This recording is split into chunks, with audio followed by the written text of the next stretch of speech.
যোৱা 19 ছেপ্টেম্বৰ 2টা বজাত এটা ফোন পাইছিলোঁ যে জুবিন গাৰ্গৰ ছিংগাপুৰত মৃত্যু হৈছিল। সেই খবৰ পোৱাৰ লগে লগে যথেষ্ট হতভম্বিত হৈছিলোঁ আৰু সকলো আচৰিত হৈ মৰ্মাহত হৈছিলোঁ।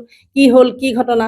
তাৰপিছত সেই কথাকে সকলোৰ মাজত আলোচনা বিলোচনা কৰি তাৰপিছত আমাৰ প্ৰগতিশীল নাৰী সংঘই একগোট হৈ আমি 20 তাৰিখে থানাত এখন এজাহাৰ ৰুজু কৰিছিলোঁ। যিহেতু আয়োজক শ্যামকানু মহন্তই, সিদ্ধাৰ্থ শৰ্মা মেনেজাৰ, তেওঁলোকে জুবিন গাৰ্গৰ আমাৰ অসমৰ যিহেতু হিয়াৰ আমঠু অসমৰ সত্তাক ইয়াৰ পৰা ছিংগাপুৰলৈ লৈ গৈ অৱহেলা কৰি তেওঁ যি দায়িত্ব ল'ব লাগিছিল, তেওঁক যি ধৰণে তেওঁক ৰাখিব লাগিছিল, যি ধৰণে তেওঁক পৰিচালনা কৰিছিল, সেই সকলো তেওঁলোক বিফল হৈছিল। যাৰ ফলত এই অৱহেলা কৰাৰ ফলত জুবিন গাৰ্গে অকাল মৃত্যুক সাৱটি ল'বলগীয়া হ'ল।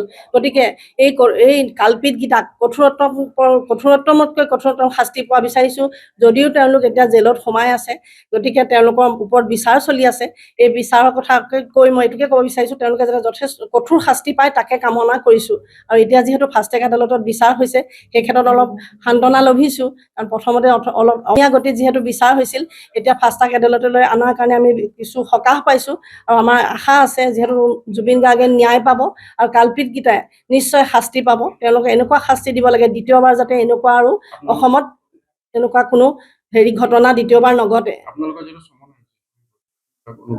হয়, আমি জুবিন গাৰ্গৰ ন্যায় বিচাৰি টিয়ক থানাত যিহেতু এখন এজাহাৰ দাখিল কৰিছিলোঁ টিয়ক প্ৰগতিশীল নাৰী সংঘৰ ফালৰ পৰা।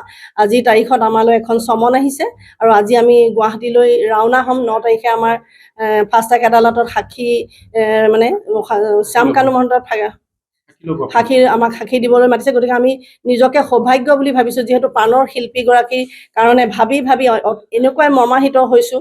কি কৰিলে আমাৰ আত্মাই শান্তি পাব, অসমৰ ৰাইজে শান্তি পাব। কোনেও শান্তি পোৱা নাই, কোনো শান্তিত শুব পৰা নাই, কোনো শান্তিত খাব পৰা, কোনো শান্তিত থাকিব পৰা নাই।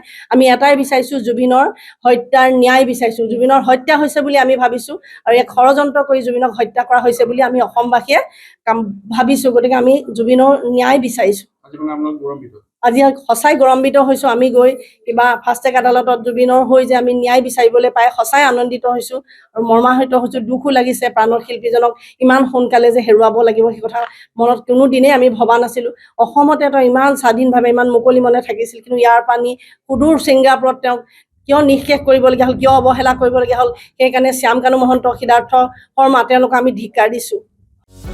যিকোনো খবৰৰ বাবে যোগাযোগ কৰক আমাৰ এই নম্বৰত 9181 307 221।